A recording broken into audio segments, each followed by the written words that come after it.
And he divided a line. అందుకే ఆయన ఒక విభాగించు రేఖను పెట్టాడు ఆయన ఇక్కడ. The median plane that separates the body in two parts. మరి ఈ మధ్యలో ఉన్న ఈ యొక్క రేఖ ఈ శరీరాన్ని రెండు భాగాలు చేస్తాంది. That's chapter 1 of human anatomy, MBBS first year. MBBS first year లో అది chapter 1 హ్యూమన్ anatomy లో. Planes. This plane, Yeah. planes divide the body, yes. ఈ ప్లేన్ అది శరీరాన్ని ఏం చేస్తుందంటే విభాగిస్తా ఉంటది. What about this earth? మరి ఈ యొక్క భూమి సంగతి ఏంది మరి? There is an equatorial plane. yes అక్కడ ఒక భూమధ్య రేఖ ఉన్నది. Then there is another line. How can I make it? It is like this. ఇలా అడ్డంగా ఇలా నిలువుగా రెండు రేఖలు ఉన్నాయండి. This is the north pole and south pole. ఇదో north pole south pole. Slightly away from it is the magnetic line. తర్వాత దాని చుట్టూ ఒక మ్యాగ్నెటిక్ లైన్ ఉంటది. The magnetic force around the earth. That's right. భూమి చుట్టూ ఉన్న మ్యాగ్నెటిక్ శక్తి అన్నమాట. అయస్కాంతపు శక్తి, తెలుగులో అయస్కాంతపు శక్తి. Who stretched all these lines? ఎవరు ఈ యొక్క గీతలన్నీ కూడా గీశారు? God is saying, I did it. దేవుడు అంటున్నాడు ఇది నేను చేసిన అది. Then there is another line. తర్వాత మరొక గీత ఉన్నది. He didn't just make the earth. ఆయన కేవలం భూమిని మాత్రమే తయారు చేయలేదు. We just read in the creation he took this earth and made it come here and stand there. మనము ఇప్పుడే చదివినాం. అదేంటంటే ఆయన ఆ పెద్ద అగ్నిగోళంలో నుండి సూర్యునిలో నుండి ఆ భూమిని భాగాన్ని బయటికి తీసి కొద్ది దూరం కొన్ని లక్షల సంవత్సరాలు అది దూరంగా వెళ్ళిపోయి అక్కడ అది ఆగునట్లుగా చేశాడని. But now God did another work. అయితే ఇప్పుడు దేవుడు మరొక పని చేశాడు ఆయన. This is the sun. ఇది సూర్యుడు. Okay, let's make it like this. దీని విధంగా చేద్దాం. అదే సూర్యుని యొక్క కాంతి వెదజల్లుతుంటదిగా. God took this earth. మరి దేవుడి భూమిని తీసుకున్నాడు and started two movements. ఆయన రెండు కదలికలను ప్రారంభించాడు. One is called rotation. ఒకటో చుట్టూ తిరుగుట. By rotation you have day and night. భూమి తనకు తాను చుట్టూ తిరుగుట ద్వారా నీకు ఇప్పుడు దినము అంటే పగలు రాత్రి ఉన్నది. Is that right? అది నిజమేనా? Half time day, half time night. భూమిలో సగభాగము సగ సమయమో అది పగలై ఉన్నది, సగభాగము సగ సమయమో అది రాత్రి ఉన్నది. అది This is called rotational motion. దీన్ని ఏమంటారంటే రొటేషనల్ మోషన్ అంటారు దీన్ని. Somebody studied physics? మరి ఫిజిక్స్ లో ఎవరికైనా తెలుసా? Radius of gyration. Moment of inertia. You heard those terms? పేర్లు విన్నారు కదా మీరు? Moment of inertia, radius of gyration, angular momentum. These are terms man taught, but God knew this. God knew this. ఇవన్నీ దేవునికి తెలుసు. Yes. So God settled the motion. Now do you know? I can prove to you all this which is happening at a large scale happens at an atomic level also.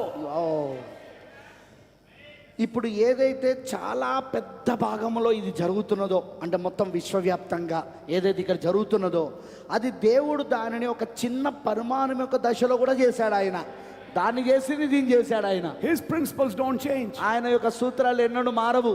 Then what happened? తర్వాత ఏం జరిగింది?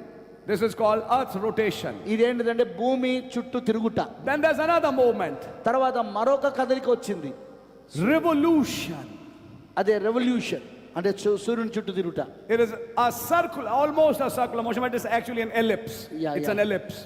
అదొక ellipse అంటే సూర్యుని చుట్టూ తిరుగుతూ ఉంటుంది. This is revolution. ఇది రెవల్యూషన్. ఇది revolution and rotation. So he started motion. మరి ఆయన మోషన్ ని ప్రారంభించాడు on this earth. ఈ భూమి పైన. And it is the motions which are responsible for days and nights. మరి ఈ కదలికలే ఏవైతే మోషన్స్ ఉంటాయో ఈ చుట్టూ తిరగడాలు సూర్యుని ఇవన్నీ కూడా దినములు మరియు ఋతువులకు ప్రారంభమై ఉన్నాయి, ఋతులై ఉన్నాయి అవి. And revolution is responsible for seasons. మరి ఓకే ఈ యొక్క రొటేషన్ ఏదైతే ఉంటుందో అది దినము మరియు పగలు రాత్రిని చూపిస్తున్నది. అదే రొటేషన్ అంటే సూర్యుని చుట్టూ తిరిగేదో అది ఋతువులను చూపిస్తా ఉన్నది, కాలాలను అన్నమాట, ఋతువులను.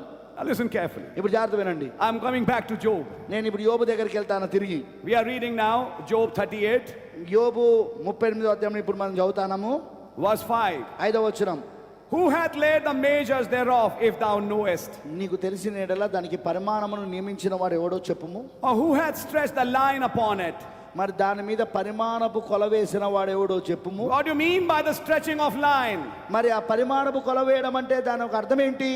In other words, Job, ఇంకో మాటలు చెప్పారండి, యోబు who decided the axis? దాని యొక్క కక్షను ఎవరు నిర్ణయించారు? Who started revolution and rotation? మరి ఎవరు దానిని ఆ రెవల్యూషన్ ని రొటేషన్ ని ప్రారంభించారు? అంటే భూమి తనకు తాను చుట్టే దానిని తనకు తాను చుట్టుకోవడం, తనకు తాను చుట్టూ తిరగడము మరియు సూర్యుని చుట్టూ తిరగడము, ఈ రెండు ఎవరు తయారు చేస్తారు దాన్ని? ఎవరు చేస్తారు దాన్ని? Listen carefully. ఇప్పుడు జాగ్రత్త వినండి. The day you were born again, నువ్వు తిరిగి జన్మించిన దినమున he started two motions in your life. నీ జీవితంలో ఆయన రెండు కదలికలను ప్రారంభించాడు. Revolution, ఒకటో revolution, when you move around Christ in you. Yes, నీలో ఉన్న క్రీస్తు చుట్టూ నువ్వు తిరుగుతా ఉన్నావు నువ్వు. That is rotation. రెవల్యూషన్ అంటారు దాన్ని. That is rotation. That is rotation. అది rotation. Yeah, you're rotating around Christ. మరి క్రీస్తు చుట్టూ నువ్వు రొటేషన్ అవుతున్నావు, తిరుగుతున్నావు. Christ, the central theme of your life. నీ జీవితంలోని కేంద్ర బిందువు క్రీస్తై ఉన్నాడు. Then you, many people. మరి నీవు అందరు అనేక మంది ప్రజలు. Each is rotating around Christ. క్రీస్తు చుట్టూ ప్రతి ఒక్కరు కూడా చుట్టూ తిరుగుతున్నారు. Then also, మరి అదే సమయంలో you are revolving around Christ. మరి క్రీస్తు చుట్టూ కూడా నీవు ఇప్పుడు తిరుగుతున్నావు. Sun represents Christ. సూర్యుడు క్రీస్తుని సూచిస్తున్నాడు. Listen carefully. ఇక్కడ జాగ్రత్త వినండి. Christ in you, క్రీస్తు నీ లోపట, Christ amongst us. మరి క్రీస్తు మన మధ్యలో. Christ in us, Christ with us. Yeah, క్రీస్తు మనలో ఉండుట, క్రీస్తు మనతో ఉండుట. Christ in us, revolution. Yes, క్రీస్తు మనలో ఉండుట అది రొటేషన్. అది Christ with us, మరి క్రీస్తు మనతో ఉండుట. in the church, సంఘంలో you are revolving around him. ఆయన చుట్టూ నువ్వు తిరుగుతా ఉన్నావు ఇప్పుడు. And he didn't just set this path. Now this is called stretching the line. మరి ఇదే ఆ పరిమాణపు కొలను వేయడము. The line is not that simple. ఆ గీత అనేది అంత సామాన్యం కాదండి. God measured these radiuses.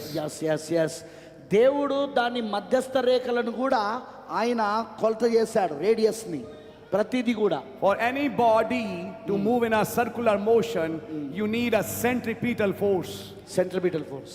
Yes. Yeah, ఏ ఒక్క వస్తువు అయినా చుట్టూ తిరగాలంటే దానికి మధ్యస్థమైన ఒక శక్తి అనేది ఉండాలి దానికి. What is the centripetal force here? ఇక్కడ సెంట్రిపిటల్ ఫోర్స్ ఏంటి చెప్పండి? ఇక్కడ The force of gravitation. అదే ఆ యొక్క ఆకర్షణ శక్తి అన్నమాట. Exactly. అవునండి, వాస్తవం. I don't go in those formulas because we don't need that. అయితే We are in a church. అయితే ఇప్పుడు ఫార్ములాకు నేను వెళ్ళదలుచుకోలేక, అది మనకు అవసరం లేదు. కానీ సంగమా, there is a force that pulls that body towards center. Yes, అక్కడ ఒక శక్తి ఉన్నది. ఆ తిరుగుతున్న ఆ యొక్క వస్తువును అది లాగుతా ఉంటది. అది there's an attraction between this one and this one. దీనికి దానికి మధ్యలో ఒక ఆకర్షణ అనేది ఉంటది అన్నమాట. Without that attraction you can't have circular motion. That's right. ఆ ఆకర్షణ లేకుండా దాని చుట్టూ తిరగడం అనేది సాధ్యము కాదు. అక్కడ there is some kind of attraction between you and Christ that keeps you revolving around him. ఇప్పుడు ఏదో రకమైన ఒక ఆకర్షణ ఉన్నది నీకును క్రీస్తుకి మధ్యలో. దాని వలన నువ్వు క్రీస్తు చుట్టూ తిరుగుతా ఉన్నావు.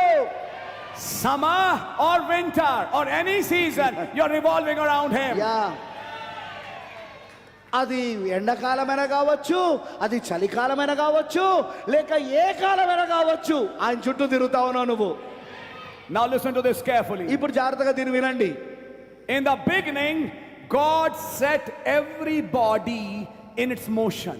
ఎస్, ఆదిలో దేవుడు ప్రతి ఒక్క వస్తువును దాని చుట్టూ తిరుగున్నట్లుగా ఆయన పెట్టున్నాడు ఆయన. Okay. Sorry. But I'll rub this to show you something. నేను దీన్ని మలుపుతాను, దీన్ని తీసేస్తాను, ఇంకో దాన్ని చూపిస్తాను నేను మీకు.